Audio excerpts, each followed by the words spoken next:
జొన్న రొట్టె egg rolls చేసుకున్నాము. దానికోసం ప్యాన్ పెట్టేసి ఆయిల్ వేసేయాలి. వేసిన తర్వాత వెల్లుల్లి ముక్కలు కూడా వేసేసి ఫ్రై చేయాలి.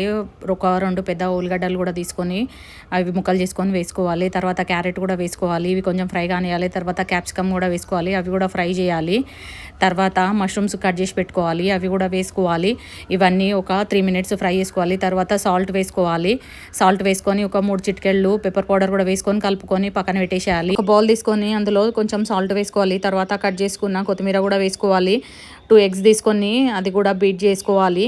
ఇందులోనే బీట్ చేసుకొని పక్కన పెట్టేసేయాలి. తర్వాత ఒక ప్యాన్ పెట్టేసేయాలి.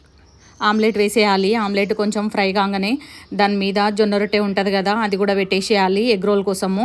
ఈ జొన్న రొట్టె ఎగ్ రోల్ ఇద్దరికి సరిపోతుంది. ఒకటి చేస్తే చాలా టేస్టీగా ఉంటుంది. మీరు కూడా ట్రై చేయండి. ఇక్కడ ఎగ్ రోల్ అయితే రెడీ అయిపోయింది. స్టఫింగ్ మనం ప్రిపేర్ చేసినాం కదా, అది కూడా పెట్టేసి ఎగ్ రోల్ చేయడమే, కట్ చేయడమే. Thanks for watching. సబ్స్క్రైబ్.